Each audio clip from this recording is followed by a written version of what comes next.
সুপ্রিয় শিক্ষার্থী, আবারও সবাইকে স্বাগত জানাচ্ছি টেন্সের দ্বিতীয় পার্টে। হ্যাঁ, স্মার্ট ইংলিশ একাডেমি আপনাদের জন্য সর্বদা প্রস্তুত। আপনাদেরকে সহজ উপায় টেন্স শেখাচ্ছি আমরা। টেন্সের এই ক্লাসটি নিশ্চয়ই আপনাদের খুব ভালো লেগেছে। আমাদের যে ইনডেফিনিট পার্ট ছিল, যে ইনডেফিনিটে আমরা একসাথে তিনটা ইনডেফিনিট করেছিলাম, present indefinite, past indefinite and future indefinite. সেই ইনডেফিনিটে আমরা দেখেছি তার মূল ভার্বের কী রূপ থাকে এবং সাহায্যকারী ভার্ব হিসেবে কী কী বসে। আমরা আজকে করব কন্টিনিউয়াস বা প্রগ্রেসিভ। হ্যাঁ, আমরা যেটা বলি কন্টিনিউয়াস টেন্স, এর আরেক নাম হচ্ছে প্রগ্রেসিভ টেন্স। তো এই প্রগ্রেসিভ বা কন্টিনিউয়াস টেন্সের কিছু শর্ত আছে, আমরা একটু শর্তগুলো জেনে নেই। কি সেই শর্ত? লক্ষ্য করুন, কন্টিনিউয়াস বা প্রগ্রেসিভ টেন্সের যে শর্তগুলো হচ্ছে কাজটি চলমান থাকবে, অর্থাৎ চলমান রয়েছে, কাজটি চলছে এরকম বোঝাবে। হতে পারে সেটা প্রেজেন্টে, তাহলে প্রেজেন্ট কন্টিনিউয়াস, পাস্টে চলতে থাকলে সেটা পাস্ট কন্টিনিউয়াস, এবং ফিউচারে চলতে থাকবে এমনটি বোঝালে সেটি হচ্ছে ফিউচার কন্টিনিউয়াস বা ফিউচার প্রগ্রেসিভ টেন্স। একই সাথে আমরা এখানে দেখতে পাচ্ছি সাহায্যকারী ভার্ব। এর আগে আমরা ইনডেফিনিট টেন্সের সাহায্যকারী ভার্ব হিসেবে পেয়েছিলাম ডু, ডাজ, ডিড। ফিউচারের ক্ষেত্রে উইল নিয়েছিলাম, কিন্তু এই ক্ষেত্রে কি হচ্ছে, সাহায্যকারী ভার্ব হিসেবে এখানে বসবে বি ভার্ব। বি ভার্বগুলো কি কি? Am, is, are, was, were, এগুলো বসছে। এবং একই সাথে আমরা কি বলছি, বি ভার্বের পরে যে ভার্বটি থাকবে সে প্রিন্সিপাল ভার্ব হতে পারে কিংবা অন্য কোনো ভার্বও থাকতে পারে, কিন্তু যে ভার্বটি বসুক না কেন, বি ভার্বের পরে ভার্ব বসলে সেটির সাথে কি হবে, আইএনজি ফর্ম বসবে বা প্রেজেন্ট পার্টিসিপল যেটি বলি আমরা, যা সংক্ষেপে আমরা যদি বলি ভার্বের আইএনজি ফর্মটি বসবে। এখন আমরা একটু এক্সাম্পলে চলে যাই। এক্সাম্পল কি? টেন্স আমরা করছি কন্টিনিউয়াস, তাহলে আমরা কয়টি কন্টিনিউয়াস করব? তিনটি কন্টিনিউয়াস। একটি হচ্ছে প্রেজেন্ট কন্টিনিউয়াস, একটি পাস্ট কন্টিনিউয়াস, আর একটি ফিউচার কন্টিনিউয়াস।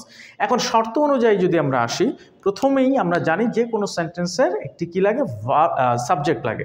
আমরা আগের যে এক্সাম্পলটা ছিল সেই এক্সাম্পলটাকে এখানে নিয়ে আসছি আপনাদের বোঝার সুবিধার্থে। যেমন আমরা সাবজেক্ট হিসেবে নিয়েছিলাম হি, এখানেও রাখলাম হি। এরপরে আমাকে কি করতে হবে? এরপরে আমরা যেহেতু এখানে বলছি বি ভার্ব বসাতে হবে, বি ভার্ব বসাতে হবে, অক্সিলারি ভার্ব যেহেতু এগুলো। আপনাদের মনে আছে কিনা, আমি ভার্বের আলোচনায় বলেছিলাম একটি ক্লাসে ছোট ভাই এবং বড় ভাই, অর্থাৎ প্রিন্সিপাল ভার্ব, অক্সিলারি ভার্ব, এই দুটোকে আমরা বড় ভাই ছোট ভাই বলেছিলাম। প্রিন্সিপাল ভার্ব যখন একা কাজটি সম্পন্ন করতে পারে না, তখন সে সাহায্যকারী ভার্ব বা তার ছোট ভাইয়ের সাহায্য নেয়। আর ছোট ভাইকে সবসময় আমরা জানি সামনে রাখে, বড় ভাইয়ের আগে ছোট ভাই বসে। তাহলে আমরা এখানে প্রিন্সিপাল ভার্বটা নিতে পারবো না আগে, আমরা কাকে নেব? আগে অক্সিলারি ভার্বকে নেব। তো অক্সিলারি ভার্ব কি বলেছে? Be verb.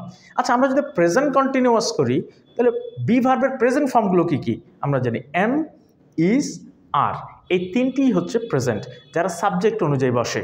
তাহলে এখানে রয়েছে হি, হিয়ের পরে বসবে ইজ, আরও বসবে না কিংবা এমও বসবে না। তাহলে আমরা হিয়ের পরে বি ভার্ব হিসেবে ইজ নিলাম, এবং আমাদের কিন্তু একটি শর্ত পূরণ হলো। দ্বিতীয়ত হচ্ছে কি, যে আমরা বলছি বি ভার্বের পরে যে ভার্বটি বসবে সেটির আইএনজি ফর্ম বসবে। অর্থাৎ আমার সে কি, হি গোজ টু স্কুল ছিল, সেটাকে আমি যখন কন্টিনিউয়াস টেন্সে নিয়ে আসছি তখন হি ইজ, গো দিলাম, এবং সাথে আইএনজি ফর্ম যেহেতু বলেছি এই জন্য আইএনজি যুক্ত করলাম, অর্থাৎ he is going to school. এই বাক্যটিতে আবারও দেখুন, এই বাক্যটিতে একটি প্রেজেন্ট ভার্ব আছে। কেন? আমি যেহেতু বলছি এটাকে প্রেজেন্ট কন্টিনিউয়াস টেন্স, ডেফিনেটলি একটি ভার্ব প্রেজেন্ট থাকতে হবে, আর সেটি কিন্তু এই যে ইজ, এই হচ্ছে প্রেজেন্ট। গোয়িং কখনো প্রেজেন্ট বোঝায় না।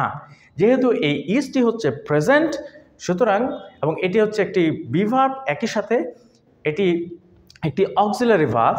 তাহলে আমরা যখন নেগেটিভ করব তখন আমরা জানি প্রথম যে সাহায্যকারী ভার্ব থাকবে তার সাথে নট যুক্ত হবে।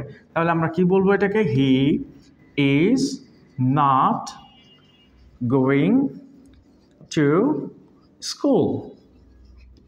যখন আমরা এটাকে প্রশ্নবোধক করব, প্রশ্নবোধক করার ক্ষেত্রে সাহায্যকারী ভার্বকে সামনে নিয়ে আসতে হয়।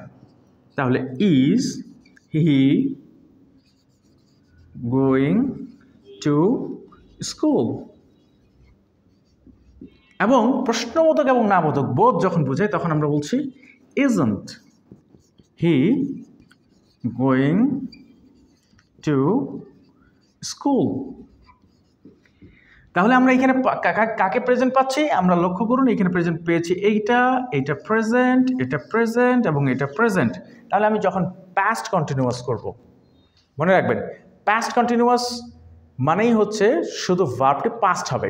তাহলে যেটা প্রেজেন্ট সেটাকে আমি পাস্ট করে দেই। কি হবে যদি পাস্ট করি? তাহলে এটাকে বলছি ওয়াজ, ওয়াজ, ওয়াজ কিংবা ওয়াজন্ট। দেখুন তাহলে কি হবে? He was going to school, past continuous. He was not going to school, past continuous.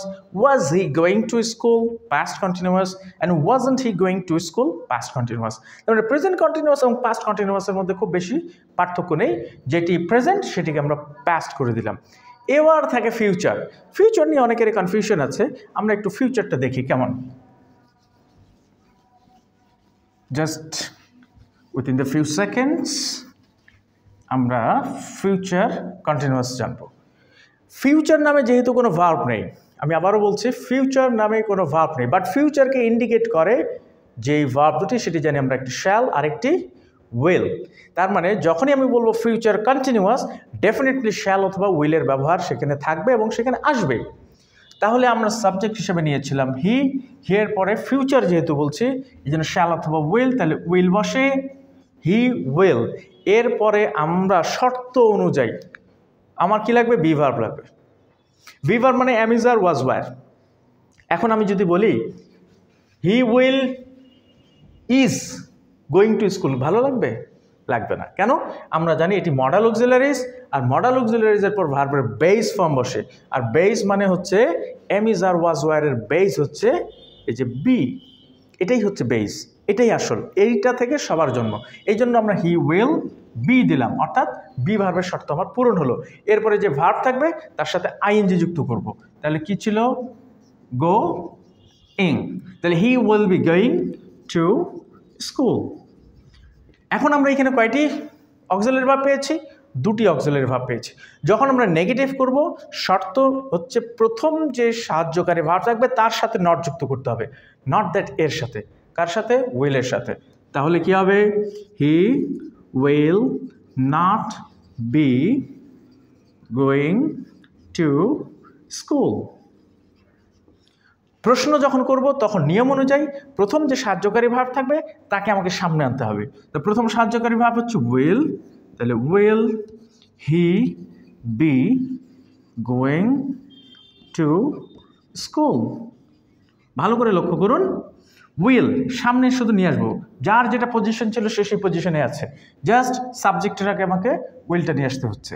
এবং একই সাথে মানে আমরা যদি ইন্টারোগেটিভ আর নেগেটিভ বোঝাই তাহলে won't he be going to school. এই হলো আমাদের কন্টিনিউয়াস। তার মানে কন্টিনিউয়াসের যে শর্তগুলো আছে, কাজ চলমান বোঝাবে, ভি ভার্বের ব্যবহার থাকবে এবং বি ভার্বের পরে যে ভার্বটি থাকবে সে আইএনজি ফর্মে থাকবে। এই শর্তগুলো যদি মনে রাখা যায় তাহলে আমাদের টেন্সের, এই কন্টিনিউয়াস টেন্সের যে স্ট্রাকচার বা গঠন, যে নিয়ম আছে সেটা খুব সহজ হয়ে যাবে। এই যে লক্ষ্য করুন, আমরা বি ভার্ব বসিয়েছিলাম। প্রেজেন্ট কন্টিনিউয়াস টেন্সের ক্ষেত্রে অ্যাম, ইজ, আর, তারপর ভার্বের সাথে আইএনজি ছিল। পাস্ট কন্টিনিউয়াসের ক্ষেত্রে ওয়াজ অথবা ওয়্যার, তারপর ভার্বের সাথে আইএনজি ছিল। আর ফিউচারে যেহেতু আমার সাইন লাগবে, একটা future sign, that is shall অথবা উইল, এবং এরপরে ভার্বের বেস ফর্ম বসে, এটাও একটা বি ভার্ব। আমরা নিয়েছি বি ভার্ব এবং ভার্বের সাথে আইএনজি। সকল শর্ত পূরণ করে আমার কন্টিনিউয়াস টেন্স কমপ্লিট।